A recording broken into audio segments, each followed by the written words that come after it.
Okay, it's 4 o'clock. I call the Parks and Recreation Cultural Service Committee meeting to order. And first of all, do I have a minute? Move the adoption. So move second, call questions in favor, opposed, motion carry. And then the next meeting is going to be October 24th, same time, same place. And is there any addition or deletion from the agenda?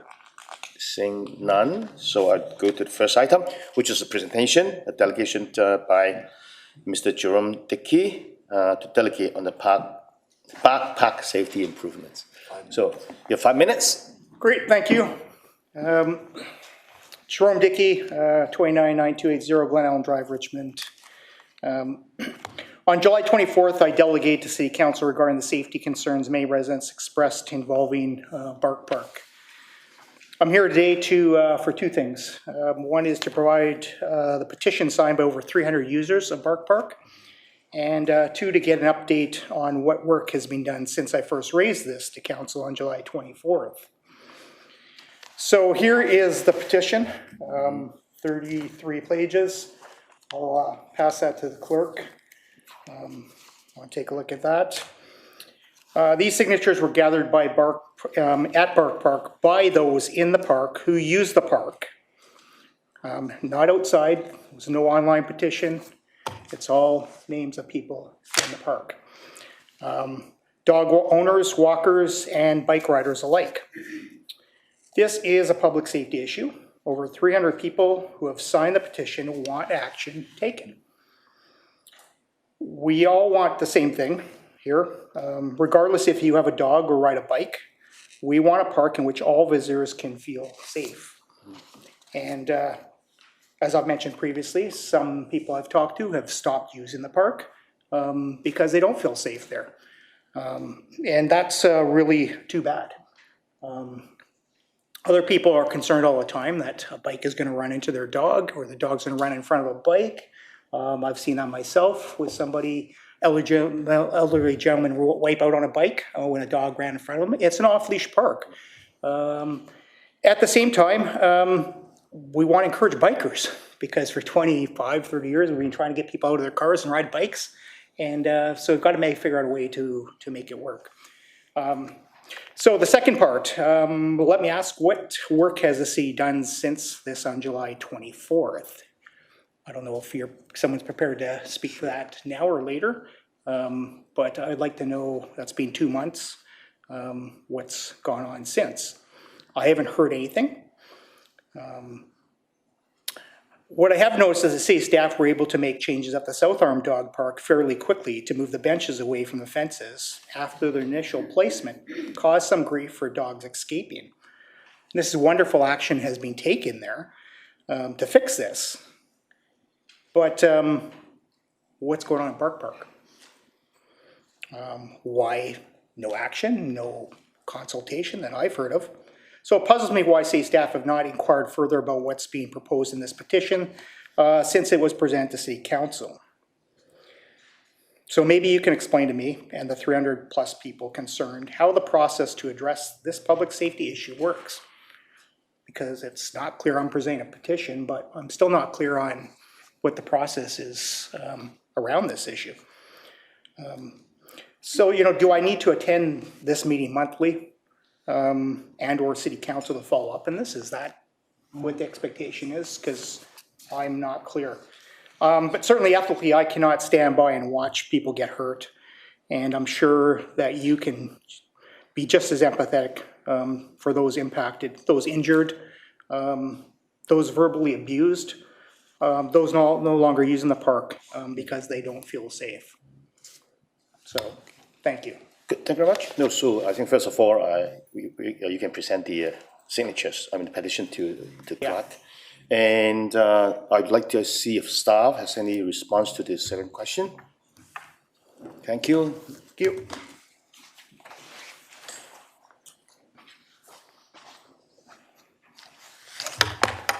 Through the chair to committee, in light of the delegation coming before council in July, just before summer break, and we did receive a referral, we have started an internal review of internal departmental needs and standards, given the site is multi-jurisdictional within our own services. From there, we are starting a best practices audit, and then we'll be doing a broad public engagement process. We anticipate coming back to council with a report late 2023, ultimately December or January. So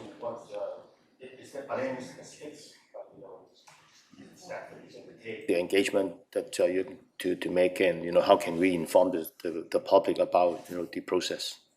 Through the chair, as in our typical fashion, we'll be putting together a questionnaire for the broad community, both the dog park users, cyclists, pedestrians, etc., making sure that we're getting broad engagement and feedback, and then we'll be coming back with some direction. Okay, very good. So I've seen some questions. So Bill? Yeah, thank you very much, and I thank the delegation for coming forward. Obviously, as a concern, staff obviously got it in hand. I guess my question would be, you just sort of mentioned it towards the end of it, and given time to coming back in January 23. Did you say January 23? January 24. Through the chair to Councillor McNulty, late 2023, early 2024. Early 2024. And so that's 4 months, probably 4 months from now. Will you make sure that the delegation and other members will get copies of that questionnaire or survey so we can get their suggestions of how to improve the park as well? I think it'd be important to hear the issues that they're coming up with, and then possibly solutions that they can suggest as well that we may not consider. And I think it's important on that. Anyhow, it seems you got it well in hand. Given the timeline, Mr. Chairman, I think it's reasonable on this, because obviously with that, hopefully we'll come with any budget or whatever required to make any improvements that may have to make it safe for all. So that's the bottom line. So I think staff have it well in hand. So it's good. It does take time, and obviously consultation takes time. So good work. Good. Thank you. Okay, Nora? Thank you. Thanks to the delegation. I do have a question as well. My recollection of that July meeting was, because you came and presented, Mr. Dickey presented, and it wasn't going to be able to be put on the agenda again until October or the end of September. And we said, well, we certainly hope we don't have to wait until then before we address it. Those were the specific words, where we want staff to go down there and have a look at what's going on, and do some intermediate measures to make it safer right away. My understanding was that it was cyclists, and the dogs are intermingling, and dogs can run up, and an older gentleman, I believe, got very injured.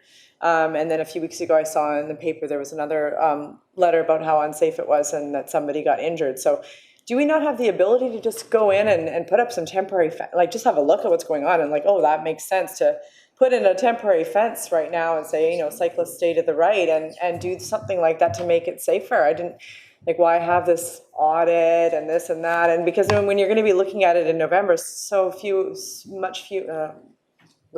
fewer bikes will be using the route at that time, and you won't see it as much as you would have seen it in August. Through the chair to Councillor Galanders, we have done some measures already through the design of the park, awareness, signage. We put information in advance, but any choice we make could be controversial for one group and not for another. So we're wanting to make sure that we do get that broad perspective and make sure that we're hearing from all audiences. Okay. Okay, very good. So Andy? Sure, thanks, and through the chair. Well, actually, the questions I was going to ask have been asked and answered, so it sounds like we are taking some short-term measures in the meantime, and that's good. The one other group that you're probably going to be contacting as well would be the cycling community, right? Because they'll have their view on it as well, and they're probably interested in having a safe environment to cycle as well, so dog users and cycling community, so that's part of it, right? Yes, through the chair. Yeah, Councillor Hobbs, you're correct. Okay.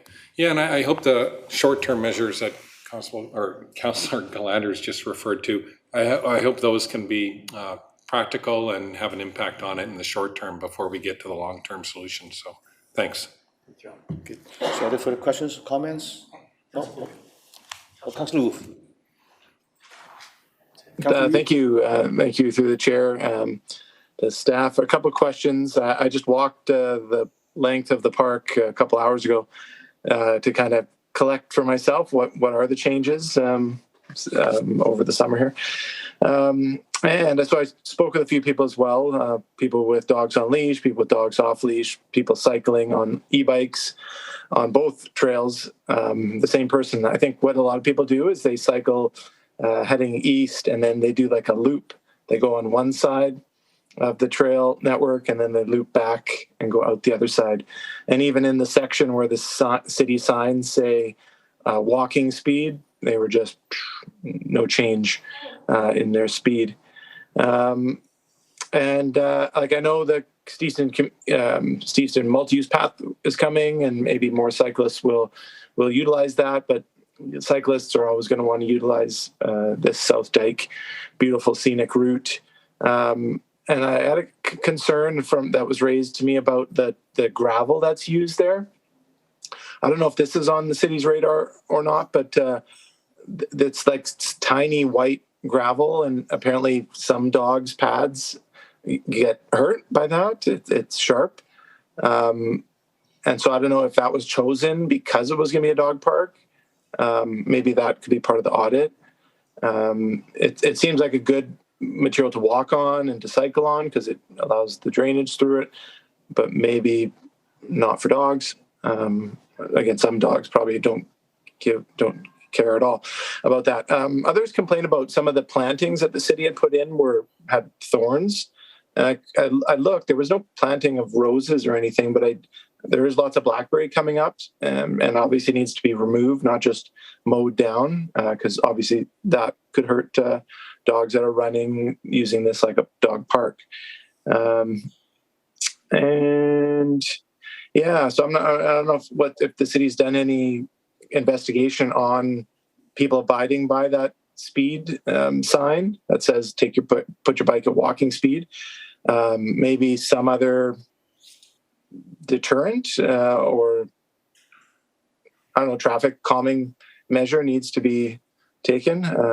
Again, I don't go there every day. I know a lot of people who this used to be their go-to park, and since the kind of conflict situation has occurred that the petition speaks to, they never go back, and they rattle off a bunch of previous complaints, which I don't really see there anymore. But anyhow, does staff have any comments on some of those things that I observed today? Through the chair to Councillor Wolf, your first item was around gravel. We did consult with the dog park users when we reconstructed the park to provide a better gravel material than what was there originally. Regarding the vegetation, we will take a look at that to ensure that there's appropriate vegetation. If there are things with thorns, etc., we'll review that. And your third item, barricades, etc., that's part of our best practices audit. Looking to other agencies, trail networks, etc. As you may or may not be aware, a lot of older styles would provide barricades, but then the barricades restrict access to, example, strollers and some of the other types of mobility. So we're trying to kind of review that and really come back with a proper solution. Thanks. Just another question through the chair. So, and also to those who were in attendance to hear about this issue, I believe during the manager's report at the end of this meeting, there'll be an update on the London Steveston Park dog off-leash area. And reason why I bring it up is it might be of interest to some of you who are sitting there, but also I think maybe staff can confirm, is kind of in a similar review as the Bark Park. So back in July, because of public coming out to speak to this committee, we had a referral that the construction be paused, except for essential stuff, and that the public consultation occurs with the nearby residents, and then staff provide an update at a future parks meeting, which at this point, we'll find out during the update today, but you can kind of see the month-to-month process here to do the internal multi-jurisdictional discussions, public consultation, and then recommendations for where to go. So what could staff just confirm is the Bark Park now going through a similar process as the London Steveston Dog Park, and it's just like a couple months behind it? Through the chair to Councillor Wolf, there are similarities yet differences. They were both going through a public engagement process, and we have a number on the go right now. That's why in the queue we can only move so quickly. But they are two very different circumstances. This one is more of the interface between the uses. The London Steveston is more of the interface between the residents and the site location. Yeah, great. Okay, thanks. That's all my questions. Thanks. Much. So, seeing no further questions, comments, let's move on. So, item number 2, Blue Cabin Floating Artist Residence. Thank you, Mr. Chair. I'm here to present the report and here to answer your questions. So, any questions or comments? Move the recommendation. Move second. Andy?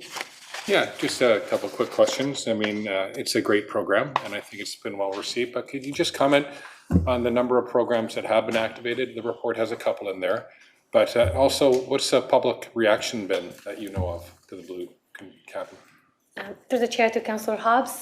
So since the inception of the program in early 2022, the Blue Cabin has hosted 7 artists in residence, and each artist has not only worked on their own artist practice, but has also connected with the local community, the local visitors and audiences as well, and has also offered workshops, educational talks, open studios, and they have also worked with local events such as Steveston, such as Salmon Festival, Doors Open, Culture Days, and so on. Judging from the interest of the public during those events, there's been quite a lot of interest, especially in animating Imperial Landing. So we're hoping that they continue to do that. Yeah, I'm sure they will. Just a last comment. I agree with you. I think the public reception's been pretty positive about it. It's been a good addition to the waterfront. So thank you. Okay, personally, I think, it has generated a lot of interest, when I go over that area. Many people ask me questions about the boat. And I have a question. Now, is this boat supposed to be rotating in the Lower Mainland, or, is it going to be permanent somewhere? So the idea behind the Blue Cabin is to be a floating artist residency. So the idea is to float and to more every couple of years or so at different locations around the Lower Mainland. Yes. So this is in Richmond is their second engagement since the program was started. The first one was in Vancouver. Do you know how many stops that they will have? They're working on their third one, but as they're making connections around the Lower Mainland, I would imagine they're open to different locations. Okay, so theoretically, it may come back to Richmond sometime. It could, yes. So thank you. So any further, please? Okay.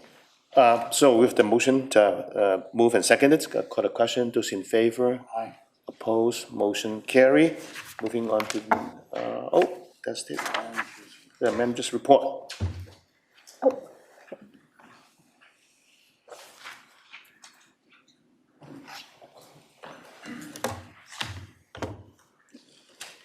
Thank you, Chair and Committee. I'd like to provide a quick update for the London Steveston Dog Park public engagement process. Following the last committee meeting in July where the dog park project was discussed, staff has devised a public engagement plan according to committee's referral. These details were captured in a memo to Council, to Mayor and Council last week, and I'd like to just highlight the following few key details. Number 1, a Let's Talk Richmond online survey has started and will be open for public input between Monday, September 25th, which is yesterday, to Sunday, October 22nd. This is a targeted online survey with the intent to prioritize the residents who use this park and visit them most frequently. Number 2, on-site signage in larger size has been installed yesterday in 4 locations at the London Steveston Park to inform the public on this engagement opportunity. Number 3, postcard invitations to participate in this engagement are being delivered by mail to all residents living in the vicinity of the park this week. And number 4, 2 in-person public open houses will be hosted on Saturday, October 14th, from 9 a.m. to 11 a.m., and Wednesday, October 18th, from 5 p.m. to 7 p.m. These informations are also posted through site signages as well as the Let's Talk Richmond platform. Following this public consultation, staff will evaluate all input received and report to the committee with a recommended direction. Thank you. Any questions? Bill? Yeah, just a quick question on the open houses. Where are they? The morning session, which is going to be on Saturday, will be hosted on site. We will set up a tent and to receive questions, also provide paper survey forms for people who don't have digital access. The one in the evening, we are coordinating with the school next door, which is Eastern London School, with the intention to host that in the gym. Okay, just for clarity. Thank you. Thanks. So Andy? Sure, thanks, and through the chair, on a different topic, not that one, but thanks for that update. That sounds pretty thorough. Just on playground upgrades, I was approached about the playground behind Miniru Arenas, and I went and had a look at it, and it seems, fairly old. And what people were mentioning to me is it's quite heavily used. And the second playground I was curious about, which was in our process last year, was actually the one at Burkeville. Are you able to just comment on what the process is for upgrading those, and maybe if those ones are in the pipeline somewhere, since people are asking about them? Sure. Through the chair to Councillor Hobbs. 2 questions. First, with the Miniru location, staff is aware about the condition of the existing playground. Meanwhile, we are also preparing with a capital submission for concept design of a all-accessible playground at the Miniru Park location. Not exactly at the same location, but in that vicinity, near the sports fields, etc., where the space is available. So staff has submitted preparing a capital submission for council consideration this winter. With the concept design, staff will also be going out for public consultation to receive public input as well as council input, of course. After that, staff will consider next steps, including detailed design, capital requests for construction, etc., etc. Number 2, Burkeville Playground, staff is also aware of the situation in that location, of the playground conditions, and have also submitted another capital submission as well. A similar capital submission was submitted last year. It was not recommended. So we're trying again this year, and hopefully once with council approval, we can move forward with upgrading and improving that location. Well, that's great to hear. And just a last little comment, because the one by Miniru Arena is kind of tucked away and forgotten to a certain extent. I had to go look at it myself, and apparently it's really heavily used. And that was a bit of a surprise to me. And I think the one at Burkeville, that's really good to hear too, because that's kind of isolated. Burkeville is, as we know, its own little community. So it'd be good to have that in the process. So thank you. Thanks. So are there further managers' reports?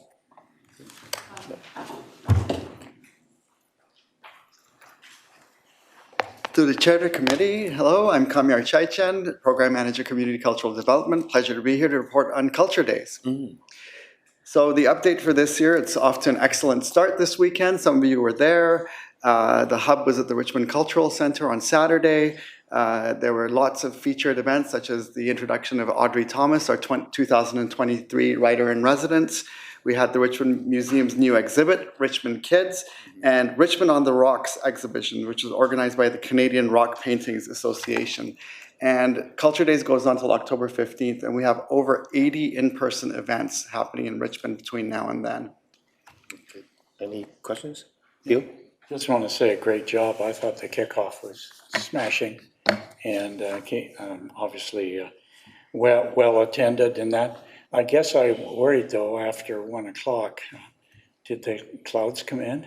I wanted to breach that gently with the brave souls that stayed. Through the chair behind. Yes, after you left, the rain appeared, and that's part of culture. Yes, but everyone was excellent. There was didn't dampen the spirits. It didn't at all. The spirits are not Absolutely dampened. People were fantastic. resilient and continued on. Yes. And I think it's important, we need to push something like that, Culture Days. I see it, Culture Days, not only just from what we're doing, but I think from an intercultural point of view and a harmonious community, I see Culture Days being one of the main stays, as I do, doors open and those kinds of things. I think we need to look beyond what we've just done as an activity and what it does mean to the whole community. Just throw that out to staff. I think it's something, the kinds of resources that we need to put forward to it. I think it's a bigger issue and well, as we go on, so keep up the good work. Okay, Laura? Thank you for that. That's a great update. Do you know about the events on the website? Do you know how that works as far as, I was trying to look to see if people can find our events happening this week for Truth and Reconciliation Day. And I know from our memo that it's Richmond/NTRD. But if people just type Richmond events, it goes to the events calendar. And that seems to be just the culture days, like just culture ones. Like there's nothing on there. Community services, pop-up British invasion dinner, a music event, and then National Seniors Day. So people aren't able to find the events, I don't think.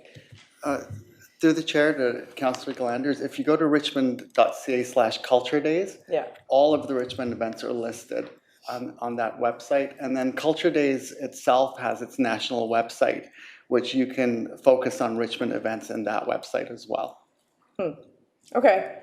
I'm just trying to figure out how people can easily see, and I just don't know if it's quite there, but based on a couple of times I've tried to search it. Marie, you have something to add? Yes, through the chair to Councillor Galanders, I think we'll certainly after the meeting go back and have a look at how those links work on the website, because there should be information available online about Truth and Reconciliation activities. I do also have a few updates that I was going to provide that I'm happy to do now, but we can finish with the Culture Days. Okay, sure. Thank you. Sorry, I've gone out of order here now, so hopefully that's okay. I just wanted to provide a bit of an update about Truth and Reconciliation activities that Community Services is providing. You've probably noticed that the Richmond Public Library has a very robust program of Truth and Reconciliation initiatives. In addition to the survivor's flag that will be flown at City Hall, we also have the Together statue in front of Minoru Centre for Active Living will be lit up orange for the day. We've also painted the front step of the Cultural Centre orange, and we have staff wearing orange t-shirts and pins throughout the city. This past weekend, the Richmond Nature Park collaborated with Musqueam Cedar Weaver and artist Rita Comps Point on a workshop at Tate Waterfront Park. The weather cooperated and we had about 100 residents from the Tate community come together to celebrate BC Rivers Day and Truth and Reconciliation. The Richmond Museum is sharing information about Truth and Reconciliation through its social media channels. And they also have an opportunity for people to contribute thoughts on what Truth and Reconciliation means to them in the gallery. At our community facilities, we have education programs and activities related to Truth and Reconciliation happening during the out-of-school care and licensed preschool programs. And also at the Richmond Cultural Centre running from September 22nd to October 15th. We have an installation by Métis artist Tracy May Chambers. It's part of a larger series that's being presented across North America. So if you haven't had a chance to go see that, you may like to go see that as well. And just a reminder that Monday is a statutory holiday, so our facilities will be observing statutory holiday hours. Any questions? No?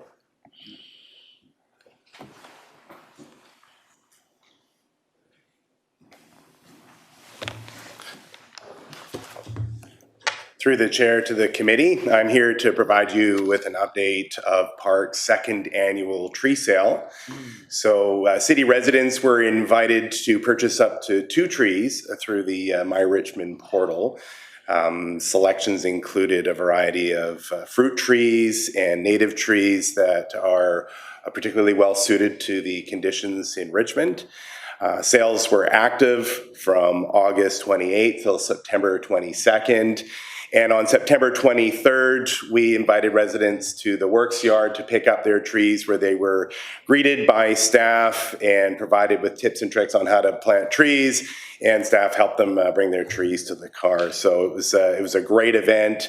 Feedback on the day from residents was overwhelmingly positive, and we had good sales. We sold this year 614 trees. Last year we sold 447, so that was a 37% increase. So the event was a great success. Laura, do you have a question? We adjourn, yeah. Okay. Okay, any questions? No, not this one. Okay, thanks. Last but not least, good afternoon. I'd like to provide you an update on several public programming events staff have organized for our residents. Invasive plant removals. On Saturday, September 16th, the Lower Mainland Green Team, in partnership with the city, hosted an invasive Himalayan blackberry pull at Terra Nova Rural Park. The event involved 62 volunteers who contributed over 150 hours and removed the equivalent of 37 bathtubs full of blackberry, including those stubborn roots. This initiative was funded through the city's Environmental Enhancement Grant Program. Shoreline cleanups. Also occurring on that same day, Saturday, September 16th, the city supported local businesses engaging in shoreline cleanups along Richmond's coastline. 2,800 pounds of garbage was removed from the event, jointly organized by the City of Richmond Chamber of Commerce, I beg your pardon, Platinum Proclaim Restoration, and 505 Junk. Once again, the city is lending support to the BC Wildlife Federation in their shoreline cleanup effort. They will be removing waste and debris along the West Dike, including the Grower lands. This initiative will take place over several weeks this fall, which aims to improve riparian area habitat, monitor the effectiveness of wetland restoration, and advance collaborative restoration projects. Finally, tree planting events. The city is engaging in a number of volunteer tree planting events this fall, which will result in the planting of an estimated 500 trees, 3,500 shrubs, by approximately, we estimate, again, 250 volunteers. These volunteer tree planting events are made possible through grant funding received from these organizations, as well as collaboration between the stakeholders and the city. The dates coming up are Saturday, October 14th, Friday, October 20th, and Saturday, October 28th. Thank you. Wow, very good. Okay. Thank you. So Laura, you got a question? Yeah, just delegation for the Bark Park. We had our buttons pressed. We didn't get to ask the delegate any questions. I just got a message that somebody else over here would like to speak about the Bark Park. Would it be okay if somebody else spoke to that item, even though we're past that part of the agenda? Well, I think we've got the referral. I think we can wait for the next time. Okay. Well, they're here now. Just somebody else wanted to speak to it. Okay, might as well, yeah, yes, okay. Because it just might give our staff some more information. Okay. Yeah, come on, have a seat. I've got an old dog of 14 years old, so I've got lots of time to sit and watch our beautiful park that millions have been spent on.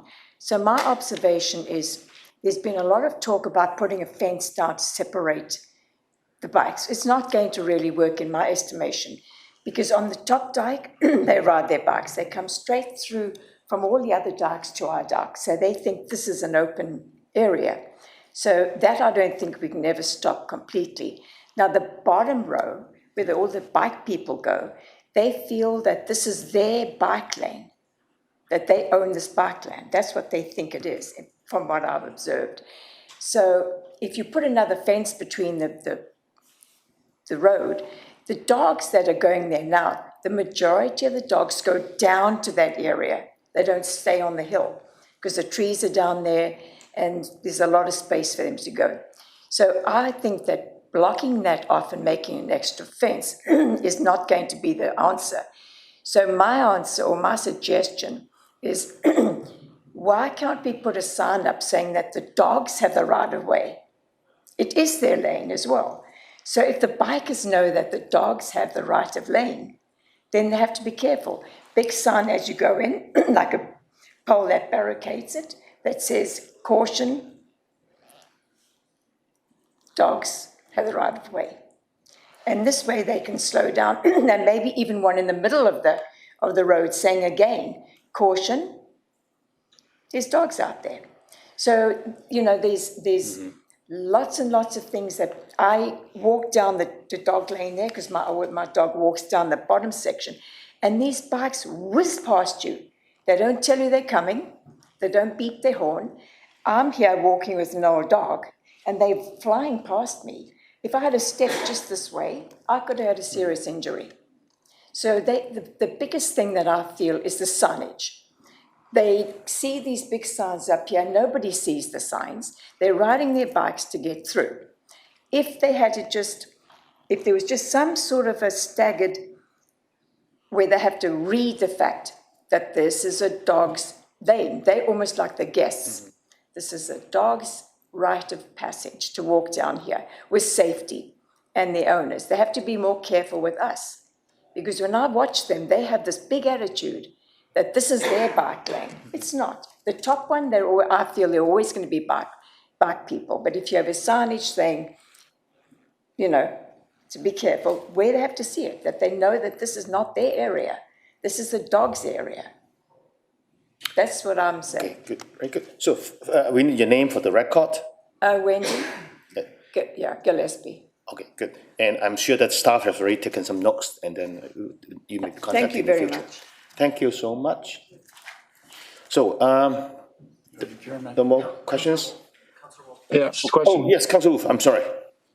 Oh, sorry. I think it should be very, very brief. Just through the chair to staff, I wasn't sure. There's a big, long list of managers' reports there, but there's still two more things I was maybe hoping to hear about. One was in regards to an event that happened at Minaroo Park Track Oval on September 10th, and we received some communication back and forth from a Ted Dixon and staff, but I'm still not clear. Is there more to come on that? What was the event, and what did we not do correctly? If there's anyone in the room who knows what I'm talking about. Elizabeth? Through the chair to Councillor Wolf, I am familiar with the incident you're talking about, but I don't have the details, and so we can provide a memo by the end of the week or an email to all of you with an update. Oh, okay, great, thanks. My final question through the chair to staff, probably Alex. Although he gave some great updates already. I'd like to hear a little bit about the Richmond Nature Park. I know the renovation programming is set to really begin now and go till next year. And I've had some communication with staff concerns that I have in regards to this project. And it's not the whole project. Don't get me wrong. I'm not trying to stall the project here. The issue I'm having is with the septic system. And then it's a nature house. It's got a caretaker attached. There's, I believe, 4 small washrooms combined, or maybe 5. And I'm just, and I know I've been told that we can't bring sewer in because it's not in the zone of sewer hookup. And I don't want to dig up a whole block of road just to get it for this. So now I'm kind of leaning towards, can we at all shrink the septic system project component? I've built a couple, not on my own, septic systems in the past, and I've helped to extend the life of them. And I'm really concerned that we're going to be doing major impact by digging up all this peat soil, this native virgin bog land. And because it's been deemed to be contaminated from salt runoff, which is probably from trying to de-ice the little parking lot there, or from the road, Westminster Highway, and the province is saying, oh, well, if you dig it up because it's contaminated with these minerals, you have to truck it away. So 75 tandem truckloads are going to leave the nature park with this giant gaping hole. they're going to be filled with fill from somewhere else, which is not the native minerals that should be there either. And it's going to create such an edge effect at the edge of this new septic field. I really hope we can do like a spot system where we just dig the lines where we need to put them and put in the fill just in those lines, as opposed to 75 truckloads or 600 cubic meters of peatland. I'm just, if any, yeah. So can staff comment on this? And yeah. Through the chair to Councillor Wolf. Unfortunately, we had asked project development to attend today to give you some background on that. As they are not here today, we will follow up with a memo on this item and provide you further background. They are the ones managing the project. They are working, supervising the contractor in this particular case, and are well aware of all the questions and concerns, and so they are better suited to respond to your questions than we are. Okay, could just want to follow up then.